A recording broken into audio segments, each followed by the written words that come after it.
Nathaniel Carter, un homme d'affaires millionnaire, arrogant et impitoyable, entra dans un restaurant de luxe pour célébrer une nouvelle victoire professionnelle. Mais lorsqu'une serveuse s'approcha de sa table, il se figea.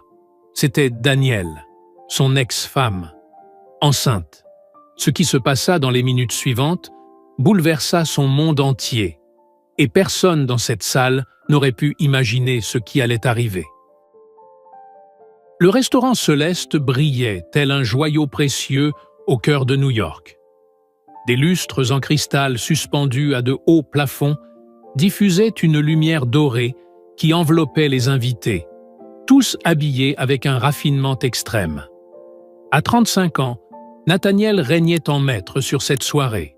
Son sourire confiant, presque carnassier, dominait l'ambiance alors qu'il recevait des félicitations enthousiastes pour sa dernière opération, le rachat brutal d'un groupe hôtelier rival qui avait vaillamment résisté à ses manœuvres calculées pendant plusieurs mois. Carter Luxe International venait d'engloutir une nouvelle proie, et chaque victoire alimentait un peu plus sa soif insatiable de pouvoir et de conquête financière. Le pouvoir était pour lui une drogue euphorisante. En ajustant sa montre suisse en édition limitée, dont le prix dépasserait largement celui d'une voiture, il s'apprêtait à commander une autre coupe de Dom Pérignon quand le monde s'effondra autour de lui.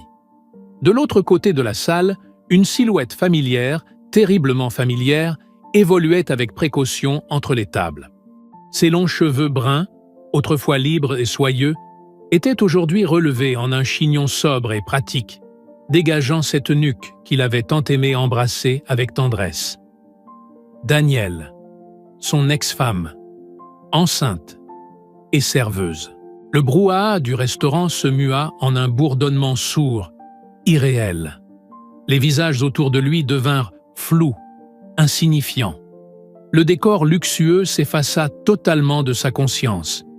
Il n'y avait plus qu'elle, seule, fatiguée, portant un plateau lourd à deux mains, avançant lentement entre les clients exigeants, tous ignorants du drame personnel qui se jouait devant eux. Nathaniel la fixait, à la fois fasciné et anéanti, tandis qu'elle faisait régulièrement une pause, posant une main dans son dos cambré, respirant profondément avant de reprendre sa route à travers les tables bondées. Elle se rapprochait inexorablement de sa table. Les yeux rivés sur le plateau, elle évitait soigneusement tout contact visuel. Mais Nathaniel sentait toute l'énergie qu'elle mobilisait pour maintenir une façade professionnelle dans ce qui devait être la situation la plus humiliante de sa vie. Quand enfin elle arriva à sa hauteur, elle n'eut d'autre choix que de lever les yeux. Leurs regards se croisèrent dans un éclair de reconnaissance foudroyant, aussi tranchant que la lame d'un rasoir glissant sur de la soie. « Bonsoir », murmura-t-elle d'une voix fragile, à peine audible. « Puis-je vous proposer quelque chose ?» Les mots restèrent coincés dans la gorge sèche de Nathaniel. Elle avait changé, le visage plus fin, des cernes profonds témoignant de nuits sans sommeil et de préoccupations constantes. Et pourtant, c'était bien elle, la femme qu'il avait aimée avec une intensité dévorante, et rejetée froidement lorsqu'elle était devenue, à ses yeux, un obstacle encombrant dans sa course au succès. Le choc fit voler en éclats l'assurance arrogante qu'il avait patiemment construite au fil des années. Voir Danielle ainsi, enceinte, épuisée, et servant dans un lieu où elle était autrefois accueillie en épouse respectée, l'obligeait à affronter une vérité brutale qu'il s'était toujours refusé à voir. Sa réussite avait un prix, et ce prix portait aujourd'hui un tablier et une souffrance digne. La question jaillit de ses lèvres sans qu'il puisse la retenir. « C'est moi, le père ?» Elle le regarda avec une dignité blessée, celle de quelqu'un qui a appris à survivre seul. Elle ne lui devait rien. Pas de réponse, pas d'explication. Pas à lui, qui l'avait exclu de sa vie avec tant de cruauté. Elle tourna les talons, emportant avec elle son plateau, son ventre et sa dignité désespérée. Nathaniel, lui, resta figé. Le goût du champagne avait disparu. Les rires et la musique étaient devenus insupportables. Sa victoire, amère. Pour la première fois en 3 ans de succès ininterrompus, Nathaniel dut regarder en face la vérité qu'il avait enterrée sous des couches d'orgueil. Il avait détruit la seule chose qui comptait vraiment. L'aube glaciale de New York surprit Nathaniel toujours éveillé dans son penthouse, une forteresse de verre et d'acier surplombant la ville comme un monument dédié à sa solitude triomphante. Il restait immobile, debout devant la baie vitrée de son bureau privé, observant les lumières vacillantes de la ville endormie, tandis que son esprit repassait en boucle les images douloureuses de sa rencontre avec Danielle.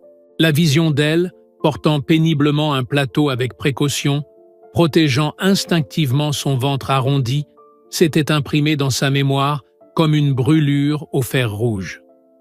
Un verre de whisky écossais de 20 ans reposait intact sur le bureau en acajou importé. Même l'alcool le plus prestigieux était incapable d'atténuer la douleur qui lui consumait la poitrine comme un feu incontrôlable. À 6 heures du matin, il était déjà au travail, une détermination farouche remplaçant l'angoisse paralysante de la nuit. Lorsque Jasmine arriva 1 heure plus tard, elle le trouva penché sur son clavier, tapant furieusement, cerné de papier froissé et de tasses de café froides. Nathaniel exprima son besoin d'en savoir plus sur Danielle avec une vulnérabilité que Jasmine n'avait jamais vue en 10 ans de loyaux services. Le nom de son ex-femme, prononcé avec une douleur mêlée de nostalgie, flotta dans l'air comme un aveu de culpabilité qu'il portait en silence depuis 3 ans. 2 heures plus tard, Jasmine revint avec un dossier qui semblait contenir tout le poids d'une vie. Elle s'assit en face de lui dans le fauteuil en cuir, remarquant comment il avait mis de côté toutes ses autres affaires pour se consacrer exclusivement à cette révélation. Ce qu'elle avait découvert dressait un tableau accablant de lutte et de survie. Danielle vivait dans un petit appartement à Harlem, un monde à 1000 lieues du luxe auquel elle avait eu accès comme épouse d'un magnate de l'hôtellerie. Elle partageait ses journées éreintantes entre 2 emplois, serveuse au Céleste 3 soirs par semaine et femme de ménage dans une entreprise de nettoyage le reste du temps. Chaque ligne du rapport était une lame enfoncée dans le cœur de Nathaniel. La femme qui passait autrefois ses après-midi à peindre des aquarelles et à lire de la poésie française, nettoyait désormais des bureaux au petit matin et servait des clients exigeants, tout en portant seule une grossesse difficile. Le nom de Marcus Taylor surgit comme un second coup violent. Un promoteur immobilier marié qui avait séduit Danielle à un moment de fragilité après le divorce, promettant amour et sécurité, avant de disparaître lâchement lorsqu'elle refusa d'interrompre la grossesse. Une double trahison, d'abord Nathaniel, puis Marcus, l'avait isolée du monde qu'elle connaissait. Les complications médicales mentionnées dans le rapport provoquèrent en Nathaniel une réaction viscérale. Il serra les poings avec une telle force que ses ongles laissèrent des marques dans ses paumes. Hypertension au second trimestre, œdème fréquent, passage répété aux urgences pour cause d'épuisement. Tout cela, résultat direct d'un travail trop intense durant une grossesse qu'elle ne pouvait tout simplement pas se permettre d'interrompre. Mais ce fut la dernière information qui fit s'effondrer toutes les barrières émotionnelles de Nathaniel. Sur le formulaire d'urgence de l'hôpital public où Danielle suivait son suivi prénatal, elle avait inscrit son nom et son numéro de téléphone comme contact principal. Après 3 ans de séparation brutale, après toutes les paroles cruelles qu'il lui avait jetées au visage le jour où il l'avait mise à la porte, elle lui faisait encore assez confiance pour qu'il soit sa seule référence en cas de danger. Cette révélation le frappa comme la foudre. Jasmine resta silencieuse, tandis que Nathaniel lisait chaque page du dossier avec la concentration d'un homme découvrant sa propre condamnation. Factures d'électricité impayées, médicaments pour la tension achetés en promotion, 2 séjours aux urgences liés au stress. Chaque élément révélait une souffrance invisible qu'il avait, en partie, provoquée. Et lorsqu'il avoua enfin à voix haute qu'il aimait toujours Danielle, d'un amour ravageur, intact malgré les années, ces mots sortirent bruts, sans filtre, résonnant dans le bureau luxueux comme une confession longtemps retenue. Jasmine en resta sincèrement surprise. Jamais elle ne l'avait vu exposer une telle humanité. Jamais elle ne l'avait entendu dire « je l'aime » avec une telle sincérité nue. La décision d'annuler tous ses rendez-vous de l'après-midi, y compris une réunion cruciale avec des investisseurs japonais, fut un tournant radical dans sa vie. Pour la première fois de sa carrière fulgurante, quelqu'un comptait plus que les affaires. Quelqu'un valait plus que l'empire qu'il avait bâti sur les ruines de son mariage. 3 jours d'insomnie brutale s'étaient écoulés avant que Nathaniel trouve enfin le courage de retourner au restaurant Céleste. Durant ces nuits interminables, il avait mentalement rejoué des centaines de conversations possibles, imaginé des dizaines de scénarios différents, mais rien ne l'avait vraiment préparé au moment réel. Ce face-à-face chargé de vulnérabilité qui approchait comme une tempête inévitable. Cette fois, il avait volontairement laissé de côté toute apparence de richesse ou de pouvoir. Pas de chauffeur personnel à l'entrée, pas de costume italien à 3000 $, pas de montre suisse valant plus qu'un appartement. Juste un jean foncé bien taillé, une chemise blanche, simple, sans marque apparente, et des cheveux légèrement en bataille, reflet d'une anxiété qui lui nouait le ventre depuis l'aube. Le restaurant baignait dans une ambiance paisible, typique des débuts d'après-midi peu fréquentés. Quelques rares clients attardés déjeunaient en silence, créant une atmosphère bien plus intime et détendue que celle de l'événement grandiose où ils s'étaient revus. Danielle rangeait méthodiquement des couverts dans une station de service lorsqu'elle sentit sa présence. Ses mains s'arrêtèrent net dans leurs mouvements mécaniques. Son corps entier adopta une posture défensive. Nathaniel vit immédiatement qu'elle se préparait à une nouvelle confrontation douloureuse, relevant les murs émotionnels qu'elle avait appris à ériger durant ces 3 années de survie solitaire. Ils s'assirent à une table discrète, dans un coin reculé de la salle. Nathaniel remarqua qu'elle évitait soigneusement son regard, les yeux fixés sur ses mains posées sur la table parfaitement lustrée. À sa question simple « Comment vas-tu ?» elle répondit par une phrase automatique, dénuée de toute sincérité, et cela le frustra profondément.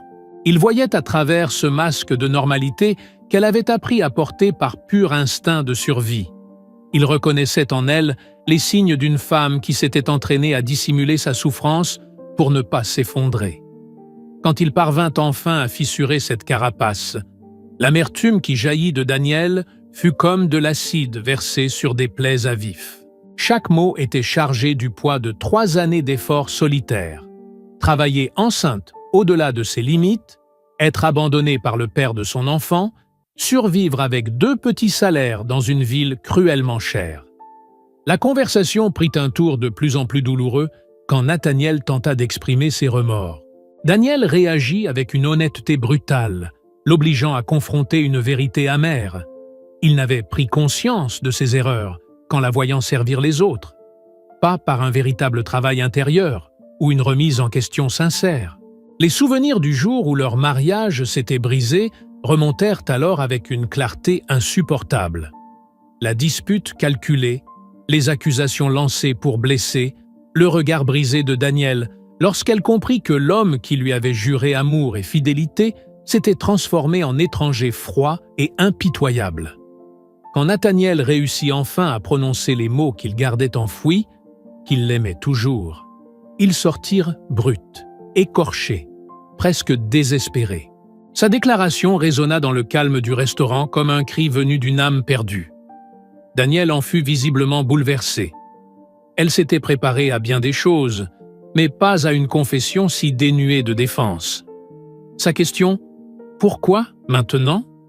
le força à admettre la vérité la plus inconfortable. Son changement n'était pas né d'un éveil moral profond, mais du choc brutal de l'avoir vu dans une situation que lui-même avait contribué à créer. Alors Danielle posa la question qui la hantait.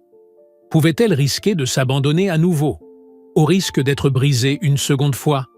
Désormais, elle portait en elle bien plus qu'un simple cœur à protéger. Elle portait la vie. Et cette perspective rendait l'idée de revivre un abandon encore plus terrifiante.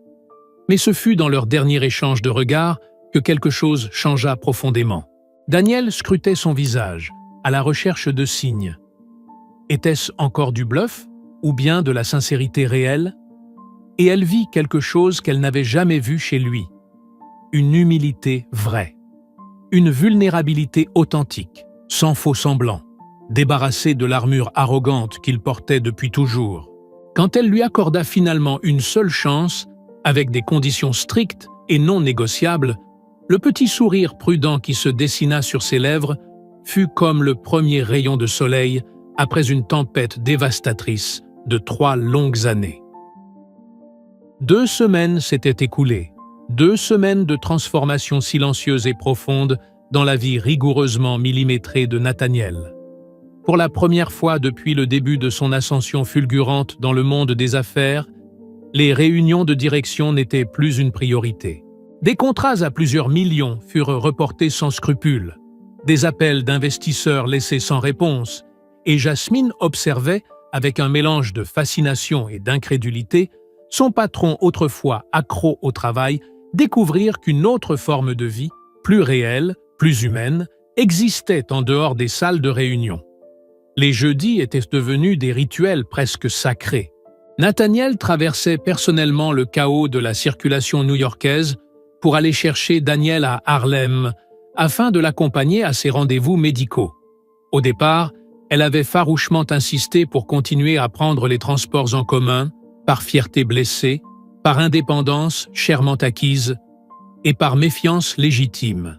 Mais lorsqu'il se présenta un jour à la clinique, sans prévenir, et attendit patiemment plus de 3 heures sur les sièges en plastique inconfortables, parmi des dizaines d'autres patients, Daniel commença peu à peu à accepter que sa présence n'était peut-être pas simplement motivée par la culpabilité, mais par un véritable attachement. En sortant de la clinique, ils déambulèrent dans les rues vibrantes de Harlem.